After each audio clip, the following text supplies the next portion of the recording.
This is not the kind of weather we were hoping for on our drive to Austin today. Pam? Huh? Pam? What? Pam? Jordan, you around here? Jordan, where are you?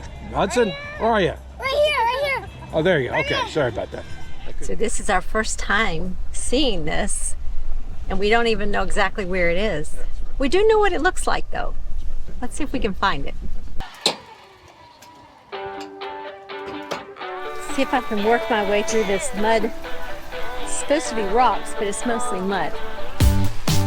It's a new day for a high. It's another day to try to get by. And ooh, yeah, I feel it now. Every second, every hour of the day. Yeah. It's a new day for a high. Yeah. Welcome to our new whatever.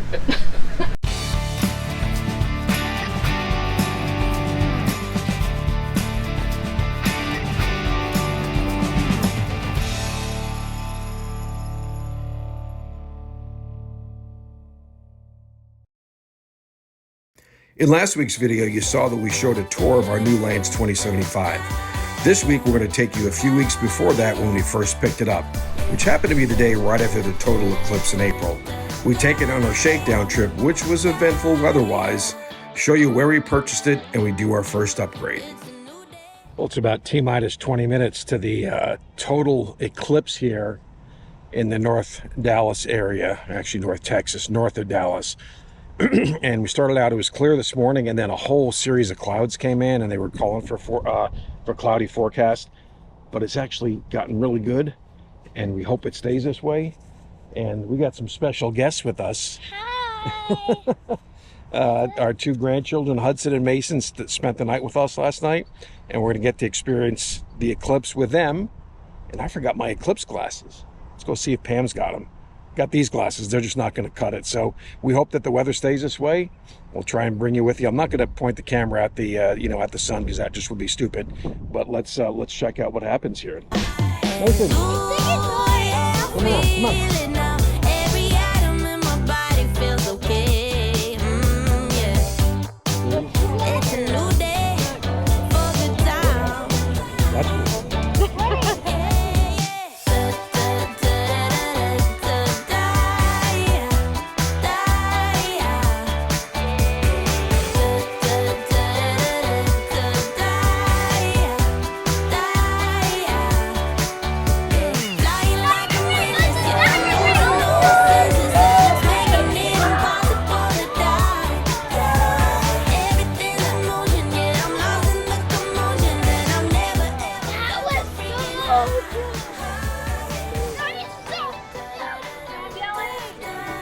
And it's coming back out.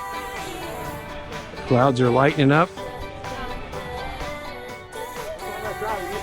It's pretty cool for about less. What do you guys think? So much fun. Cool. First solar eclipse. So much fun.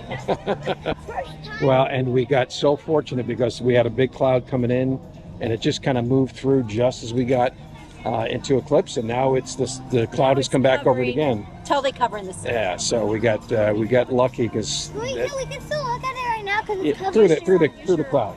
Here's your thing. But as of this morning, we thought it was not gonna be good. They're starting to lighten up now. Didn't really notice a lot of animals or birds chirping or doing anything. Yeah, they're like, what? No worry, it's just dark. So you can notice the aura difference of the light on us. Just very cool. Does an eclipse actually make us look tanner, or is that just an optical illusion? It's an optical illusion. What do you think?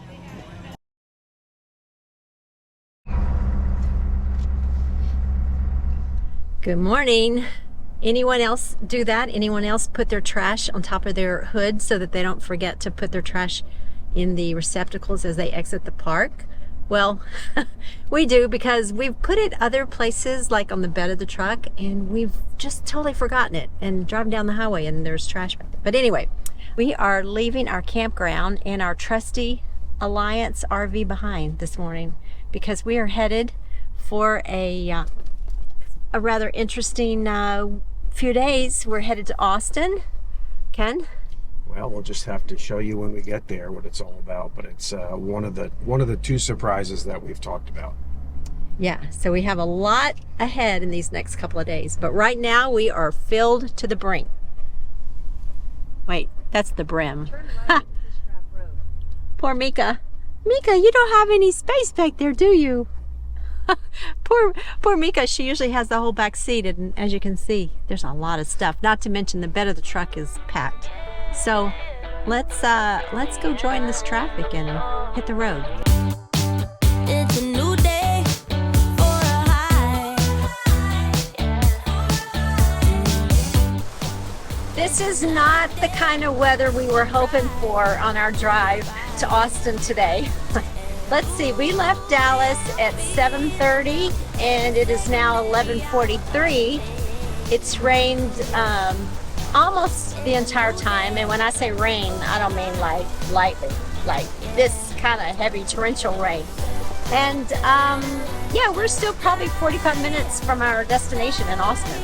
So it's been a long travel day. But the good thing is we're not actually pulling our RV behind us, as I mentioned before. It's a new day for good times.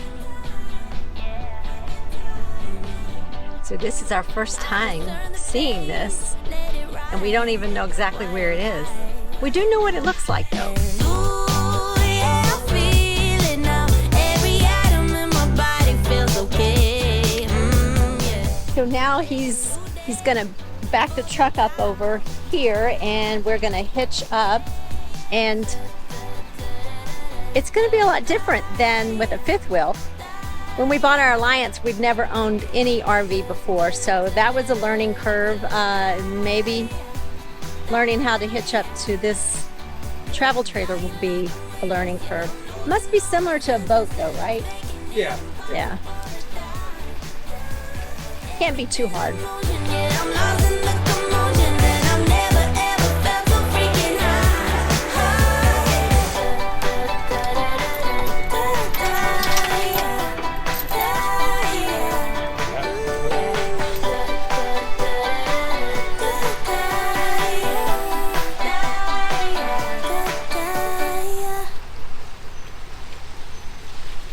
We purchased this unit at Princess Craft RV in Round Rock, Texas.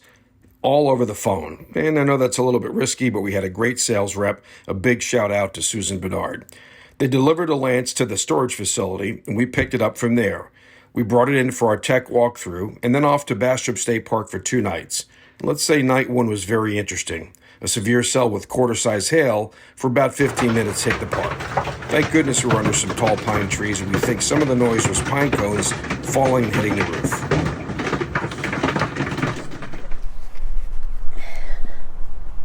Okay, so Meka hasn't been introduced yet to the new RV, so I'm going to take her in, introduce her. Meka, do you want to go see? Want to go see? Huh? Let's go in.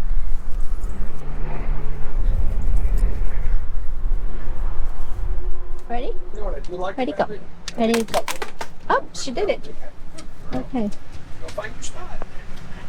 She says, oh, it's cool. Welcome to our new, whatever. Not new home, but actually what I do like about this dinette, it's a little small, it won't slide, but you have headroom. Because the other ones, you have to step up and you have no headroom. So this is actually quite cool. What do you think, Meka? What do you think about this? Huh? 4,000 square feet or an acre down here. Where's your space gonna be? She's like, I don't know. Meka's not sure where her space is gonna be, but considering that this is my side of the bed, I'm guessing her space will be right down here. You can see it's not very big in here. Oh, you found a spot? Huh? Not yet. Oh. Have not told you is we are doing our shakedown trip, I think that's what you call it, in Bastrop State Park in Bastrop, Texas. And we just got here. So we're just kind of getting things figured out, actually. But here's a quick tour of our home. No, it's not really our home. It's our secondary traveling home, I guess. I don't know. It's going to take some getting used to. It's a lot smaller than our other one. But the cool thing is, for boondocking, it has the WaterWise system, I think they call it, so that it recirculates the hot water until the water actually gets hot. It keeps putting it back into the fresh water supply. But anyway, that's kind of cool. And looks like we might figure out something different with the mirrors here, because I can see my forehead and my eyes in the mirror, but that's about it. After our shakedown trip, we had pre-scheduled a same-day service at Princess Craft to address any issues that came up that could be easily solved. Princess Craft is a small, individually owned dealership with a great reputation.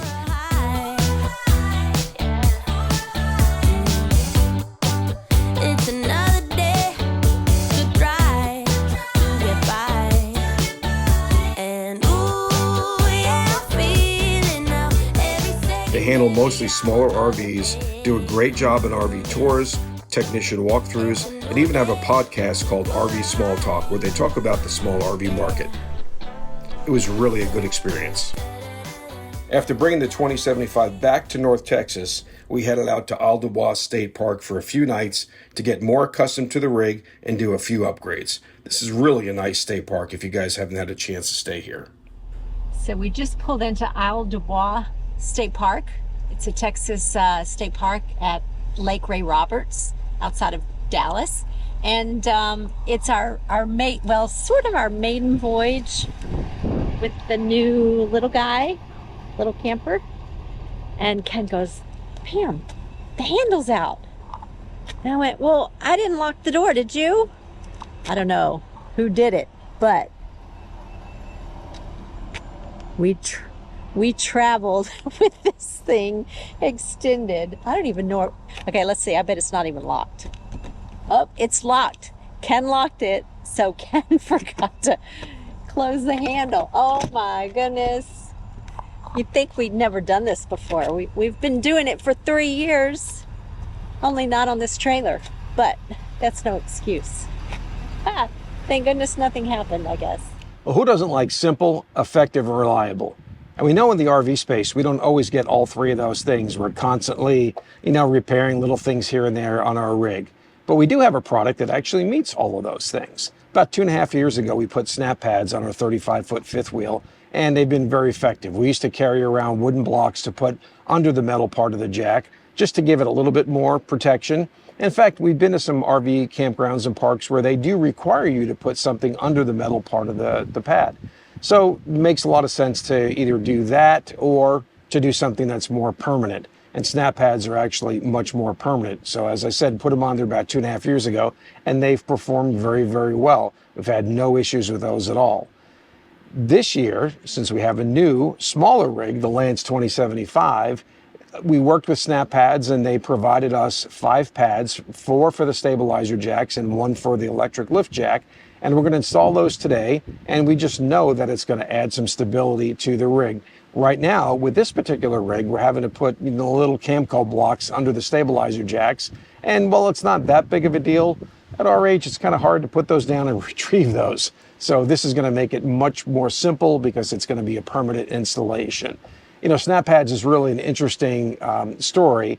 Back in 2015, a family-run business, they decided and were ingenious to use recycled rubber tires to form those in the form of jacks of particular rigs at the time. And since then, they've added a number of products that support Class A's, travel trailers, fifth wheels, and the like. So really excited to put these on here today. And we think that it's something, if you don't have those, you should really look at those and consider putting those on your rig. Again, they're permanent.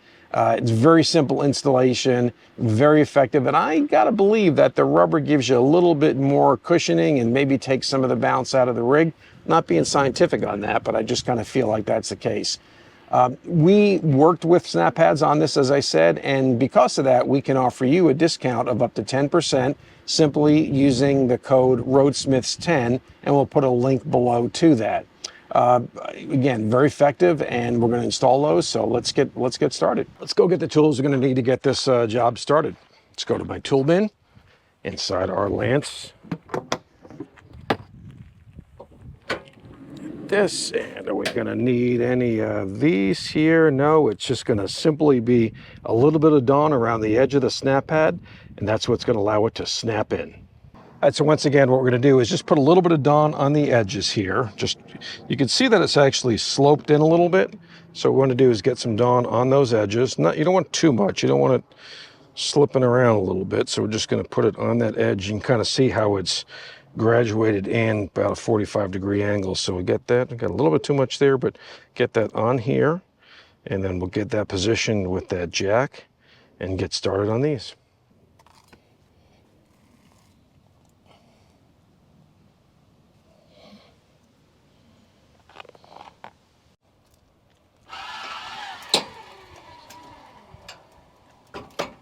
Well, that's it. We're done putting the snap pads on our Lance 2075 travel trailer. I would say that putting them on the travel trailer was a little bit trickier than putting them on the fifth wheel, and I think that's just because the hydraulic jacks of a fifth wheel just put that much more downward pressure onto the snap pads to get them snapped in. This took a little bit more finagling around, but we got it done. And as I said before, the only tool that you need is Dawn, and in this one, maybe a little bit of patience. I want to thank SnapPad for providing these to us. And as we've said before in this channel, we don't recommend products that we have not used and really like. And as we said earlier as well, you know, simple, effective, and reliable, you just can't beat that. And SnapPads are certainly that, and very cost effective. If you're interested in purchasing snap pads for your rig, simply go on the SnapPads website, and they have the different sizes available for different types of rigs, as I said before, Class A's, travel trailers, and fifth wheels. And so you want to measure your jack pads and just see exactly what size they are. Plus they have a genie that kind of helps you based on make and model number. Now, I wouldn't, you know, totally depend on that, but I would still double check and measure the pads that you do have to make sure you get the right ones. And we just know that you're going to be satisfied with those. And you know, the numbers don't lie. We've seen a ton of rigs with these on, and I just, as I said before, it makes it a lot simpler. And you know, who doesn't like simple? So thanks again for watching. I hope you enjoyed. If you have any questions, you know, please let us know.